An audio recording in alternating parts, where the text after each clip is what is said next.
6 अक्टूबर और 7 अक्टूबर का दिन ये शरद पूर्णिमा के दिन है। अब इन 2 दिनों में से कौन से दिन पूर्णिमा तिथि रहेगी?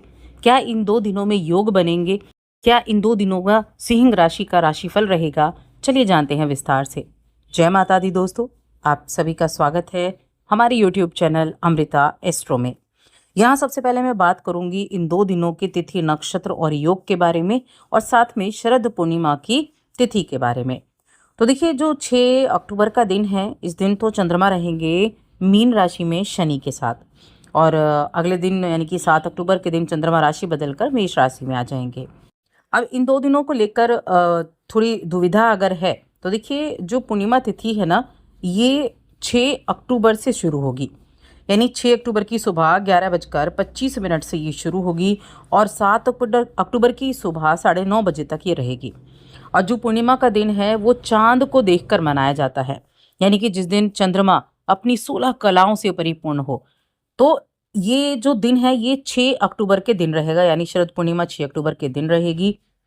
माँ लक्ष्मी का दिन है और जो चंद्रमा की आराधना इस दिन की जाती है। और योग की बात करें तो सर्वार्थ सिद्धि योग, अमृत सिद्धि योग, ऐसे योग इस दिन बन रहे हैं। अब इन योगों में, इन 2 दिनों में सिंह राशि के जातकों के लिए कैसा दिन रहेगा, चलिए जानते हैं। 6 अक्टूबर की सबसे पहले मैं बात करूंगी। आगे बढ़ने से पहले छोटा सा निवेदन है, चैनल को जरूर सब्सक्राइब कर लें। तो देखिए, मीन राशि में चंद्रमा है इस दिन, और मीन राशि के चंद्रमा आपके लिए थोड़ा आशावादी भावना जरूर लेकर आएंगे। यानी मन में ऐसे भाव उत्पन्न होंगे कि आप जिस काम को लेकर चल रहे हैं उस काम को पूरा कर पाएंगे। अपनी नई जीवन शैली के लिए कमिटमेंट आप रहेंगे। अपनी जो रूटीन है उसको आप ठीक करना चाहेंगे, उसको आप सुधारेंगे। हेल्थ की अगर मैं बात करूं तो हेल्थ के मामले में आज का दिन अच्छा है। आज आप बड़े काबू में रहकर काम करेंगे, यानी कि आप अपनी बातों पर भी काबू रखेंगे।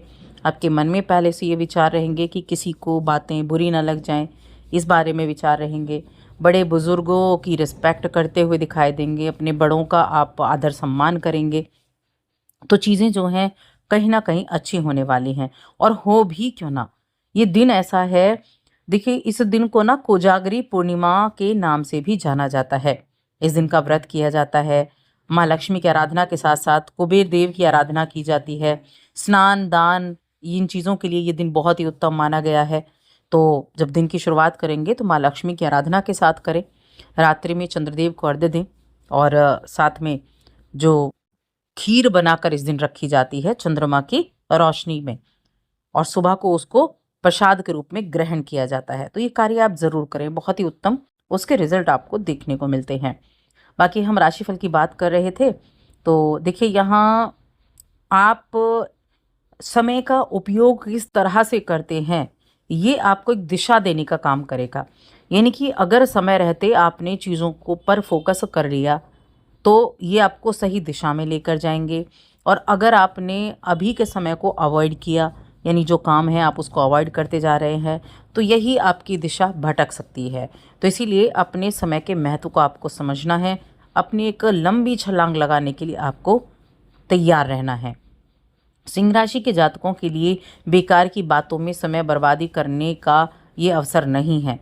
आप समय की बर्बादी ना करके अपने काम पर ही फोकस करिए। समझदारी से किए गए कार्य आपको बहुत अच्छे रिजल्ट देंगे।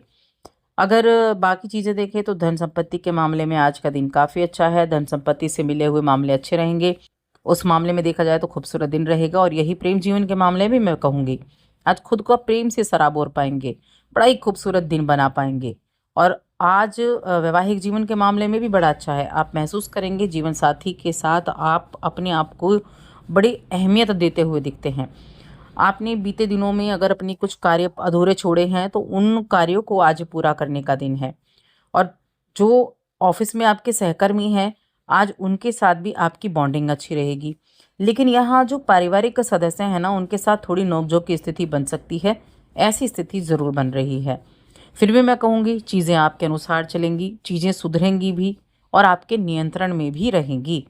आप अपनी जिम्मेदारियों को पूरी तरीके से निभा पाएंगे। बस आपको इसी तरह से चलना है, अपने हर एक काम पर फोकस करना है, तो आपके पक्ष में चीज़ें रहेंगी। बस बेकार की चिंता से आपको दूरी बनाकर रखनी है। बेकार की चिंता में ना जुड़ें। जो भी इस राशि के जातक कंप्यूटर के फील्ड से जुड़े काम कर रहे हैं, आज का दिन उनके लिए लाभदायक रहेगा। हो सकता है आपको कोई ऐसा व्यक्ति मिल जाए या आपको कोई ऐसा काम मिल जाए जो कंपनी से आपको जोड़ सकता है। बस मौका मिले तो मौके को हथिया लें, मौके को ऐसे ही ना जाने दें, क्योंकि आगे चलकर इन्हीं चीज़ों से आपको बड़ा फ़ायदा भी होने वाला है। अब 7 अक्टूबर की बात करते हैं। 7 अक्टूबर का दिन, अब ये जो दिन है ना, ये चंद्रमा मेष राशि में आ जाएंगे और मेष राशि में चंद्रमा का होना आपके लिए एक नई शुरुआत के लिए भी मैं कहूँगी बहुत अच्छा रहने वाला है। यानी कि एक नई शुरुआत करना, नई चीज़ों के बारे में विचार करना, मन में नए नए विचार आना और कहीं ना कहीं चीज़ों को लेकर भावुक भी रहना। भाग्य का साथ मिलेगा क्योंकि नवम भाव में चंद्रमा रहेंगे। भाग्य का साथ मिलेगा और आपके पिता का सपोर्ट भी मिलेगा। कुछ यात्राएं रह सकती हैं, छोटी बड़ी यात्राएं हो सकती हैं, धर्म से जुड़ी यात्राएं रह सकती हैं, परिवार से जुड़ी यात्राएं रह सकती हैं। भाई बहनों से किसी तरह का मनमुटाव है तो उस मनमुटाव को दूर करने का प्रयास करें, उनके साथ एक अच्छी बॉन्डिंग बनाकर चलें। फाइनेंशियल ग्रोथ होगी, आपका जो कम्युनिकेशन है वो आपका अच्छा रहेगा और इसी कम्युनिकेशन के आधार पर अगर आप ऐसा कोई कार्य करते हैं जहां आप अपनी कम्युनिकेशन का प्रयोग सबसे ज़्यादा करते हैं, काउंसलिंग से जुड़े हुए हैं, तो वो रिज़ल्ट आपके लिए अच्छे देखने को मिलेंगे, बेहतर देखने को मिलेंगे। कुछ नए काम की शुरुआत करने के बारे में अगर आप सोच रहे हैं तो ये एक अच्छा वक्त है जब आप अपने किसी भी नए कार्य की शुरुआत कर सकते हैं। और साथ में आपको किसी गुरु का सानिध्य भी प्राप्त हो सकता है। किसी गुरु से मिलना या फिर गुरु तुल्य व्यक्ति से मिलना, उनका सपोर्ट मिलेगा। वो आपको कुछ ऐसे अनुभव देंगे जो आपके लिए बहुत काम के होंगे। अब रिश्तों की बात करें तो देखिए, अगर हाल ही में आपकी कुछ लोगों से मुलाकात हुई है तो उनसे मुलाकात करना आपके लिए बेहद अच्छा है। यानी कि उनसे मुलाकात करना, उनके अनुभवों से कुछ सीखना आपके लिए बहुत अच्छा रहेगा। इस समय आप अपने पार्टनर, हो सकता है कि आप विवाह के योग्य हैं और विवाह की राह भी देख रहे हैं, तो हो सकता है थोड़ा वक्त अभी और लग जाए, लेकिन बहुत जल्दी ही आपको कोई अच्छा व्यक्ति मिलेगा। इसीलिए कोशिशें आपको बस जारी रखनी है।